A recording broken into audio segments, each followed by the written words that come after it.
العيد يعني مشاوي، والكباب والكفتة أصل مشاوي العيد. تعالي النهاردة أقولك إزاي تحققي المعادلة الصعبة. تاخدي حتة كباب وكفتة كده مستوية ودايبة ومشوية بطعم وريحة الفحم، من غير فحم ودخان ولا شواية ولا حتى فرن كمان. هنعملها مع بعض في الطاسة بطريقة يا جماعة بجد عبقرية. واللهم بارك كده، حاجة مش هتشوفيها غير هنا. كفتة طرية وجوسي ومش قادرة أوصفلك الطعام. ولا بقى الكباب حتة ملبن كده في ايدك، طعمها وريحتها وتتبيلتها في حتة تانية خالص. حطي لايك للفيديو واشتراك ومتابعة لو أول مرة بتشوفيني، وفعلي الجرس على الكل علشان يوصلك كل جديد. في البداية كده تعالوا نتكلم عن الكباب. قطعية اللحمة لازم توصي الجزار ان القطعية دي تكون تنفع معاكي للشوي. دي بيسموها الكلاطة او وش الفخدة اللي بنقطع منها البفتيك. جبت ازيد شوية من النص كيلو وقطعتها كده لسمك متوسط. يعني حابة تقطعيها بسمك متوسط، تقطعيها شرايح زي البفتيك، تقطعيها مكعبات وتعمليها في شيش حسب رغبتك. انا قطعتها سمك متوسط كده بين الاتنين، وكان عندي حتة كده ليا ضاني برضو قطعتها. وتعالوا بقى نحضر التتبيلة. لكل نص كيلو كده من اللحمة قطعت معايا بصلاية وطماطماية وعليهم 3/4 كوباية كده من المية. وفي الخلاط او في الكبة دي اسهل طريقة تطلعي بيها مية كده من البصل والطماطم، بدل ما نقعد نبشر البصل والطماطم ونطلع كده قطرات في الآخر. فرمت البصل والطماطم مع كوباية إلا ربع من المية كويس جدا جدا. والخطوة الأهم، مصفى كده ضيقة وابدأي إن انتي صفي الشوائب تماما، مش محتاجينها معانا. احنا عايزين العصارة كده بتاعة الطماطم والبصل عشان هي دي اللي هنكمل عليها التتبيلة. وتقدري ان انتي الشوائب دي او الطماطم والبصل تعملي بيهم رز مشويات، تستخدميهم في اي حاجة تانية مفيش مشكلة. تعالوا بقى لعصير الطماطم والبصل ده. هنزل معايا بمعلقة كبيرة كده من الزبادي، عايزة أقولك بتطري اللحمة جدا جدا. معلقتين 3 كبار كده من الزيت، معلقتين كبار من الخل بيفتت كده الأنسجة بتاعة اللحمة. ونبدأ دلوقتي بقى نضيف التوابل. ربع معلقة صغيرة من الحبهان وورق اللوري المطحون، ربع معلقة صغيرة من القرفة هيدوا ريحة حلوة جدا، نص معلقة صغيرة من البابريكا ولو مدخنة يفضل هتكون حلوة قوي، نص معلقة صغيرة من الفلفل الأسود. ودي خلطة مشاوي هاخد منها معلقة كبيرة. مش متوفرة ضيفي معلقة كبيرة من بهارات اللحمة أو ال7 بهارات أو توابل مشويات، أي حاجة انت بتستخدميها، مع معلقة كبيرة من صوص الباربيكيو. وقلبي بقى الكلام ده كله مع بعض كويس جدا. لو تلاحظوا أنا ما ضفتش الملح ومش هضيفه دلوقتي خالص علشان ما يأخرش التسوية بتاعة اللحمة. قلبت التتبيلة بقى اللي ريحتها يا جماعة خطيرة وهتديني لون للحمة مميز جدا. وابدأ ان انا انزل بقى قطع اللحمة مع اللي انا قطعتها وكل حاجة، وخليها بقى تتبل معايا. وهنتكلم دلوقتي عن وقت التتبيل. تعالوا بس نحضر عجينة الكفتة. معايا في الكبة حباية متوسطة من البصل، ربع كوباية من أوراق البقدونس وعودين كده من الشبت، فصين من الثوم، حباية صغيرة من الفلفل الأخضر. فرمتهم في الكبة كويس وهنزلهم معايا على نص كيلو من اللحمة المفرومة. واللحمة المفرومة بتاعة الكفتة يكون فيها نسبة كده من الدهون. هنزل كده الخضرة كلها اللي أنا قطعتها بالشكل ده. وابدأ دلوقتي بقى إن أنا أضيف التوابل. أول حاجة بضيفها هي معلقتين كبار كده من البقسماط، بيخلي الكفتة متماسكة وما تكشش معانا وتكون حلوة جدا. معلقة صغيرة ممسوحة من البيكنج باودر بتخلي الكفتة هشة ومنفوخة ومش مكتومة. وضفت نص معلقة صغيرة من الملح، نص معلقة صغيرة من الفلفل الأسود، ربع معلقة صغيرة من القرفة، ربع معلقة صغيرة من الحبهان ورق اللوري المطحون، رشة بسيطة جدا من الكزبرة الناشفة بجد بتديني ريحة حلوة جدا في الكفتة. وابدأ بقى ان انا اعجن الكلام ده كله مع بعض بايدي كويس جدا جدا. وبكده يا جماعة عجينة الكفتة جاهزة. هغلفها بالشكل ده، واللحمة كمان هغلفها. انا حطيت الحاجات دي تقريبا 20 ساعة في التلاجة، يعني عملتها من بالليل لتاني يوم كده في ميعاد الغدا، ما كنتش مستعجلة عليها. أهم حاجة اللحمة تسيبيها وقت كافي في التتبيل عشان ده هيأثر معاكي جدا من وقت التسوية.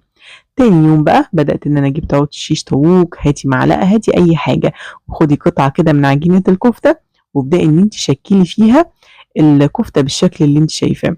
الكفتة ما تزوديلهاش الملح علشان ما تحدقش معاكي كده وهي في التلاجة. أما بقى اللحمة قبل التسوية بساعتين 3 ضفت لها حوالي نص معلقة صغيرة كده من الملح، وسبتها ساعتين 3 علشان اللحمة تتشرب معايا كده الملح. ما تزوديش الملح علشان تحسي بالطعم كده بتاع اللحمة. كده كل حاجة جاهزة. تعالوا نشوف بقى التسوية على البوتاجاز في الطاسة. جبت معايا طاسة، صينية، المتوفر عندك، دهنتها دهنة حلوة كده من الزيت. وتعالوا نبدأ أول حاجة باللحمة ونركز بقى مع بعض في طريقة التسوية.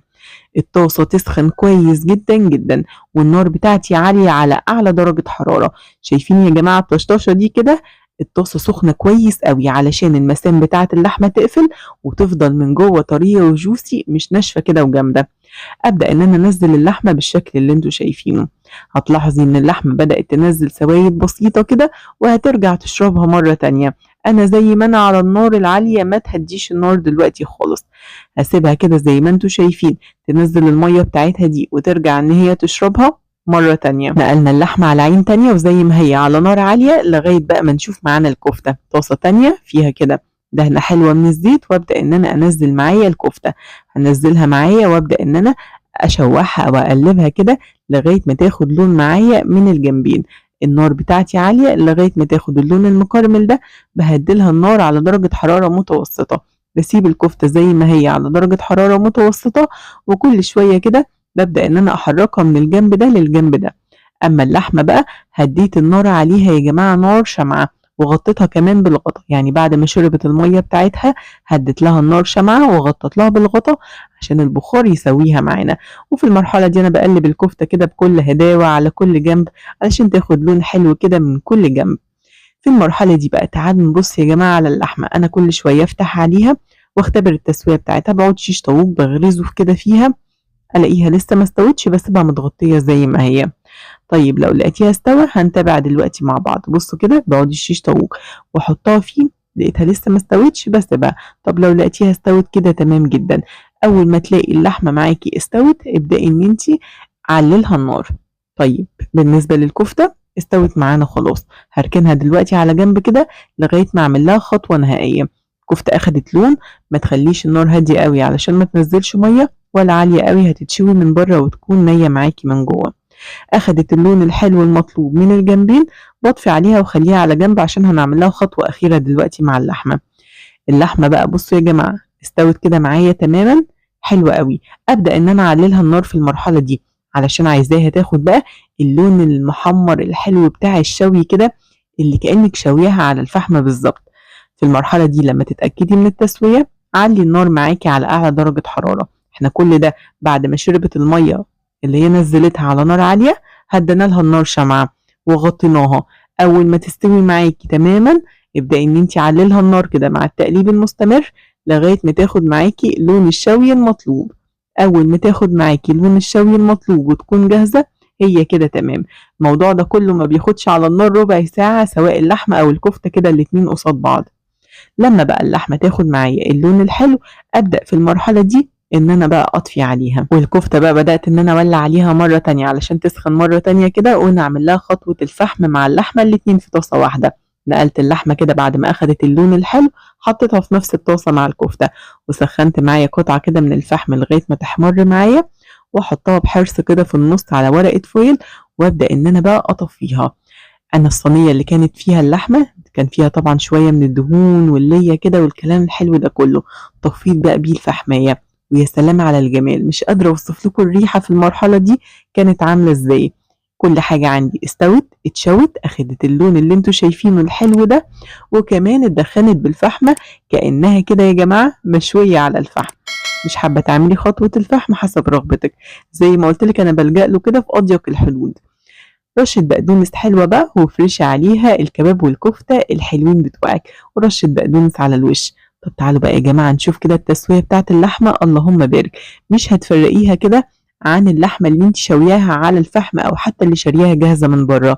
من اول التتبيلة اللي طعمها خيال لغاية كده اللون والتسوية، مستحيل يصدقوا ان الكلام ده كله مشوي كده في الطاسة عندك على البوتاجاز. تسوية اللحمة الصح هيعتمد معاكي على قطعية اللحمة المظبوطة، وكمان على ان انت سبتيها وقت في التتبيلة كويس، وكمان طريقة التسوية. طب لو انت استخدمتي قطعية لحمة بتاخد وقت في التسوية وانت مهدية عليها النار ومغطياها، تقدري تضيفي لها ربع كوباية من المية المغلية لغاية ما تستوي معاكي تماما، وكملي باقي المراحل زي ما اشتغلنا.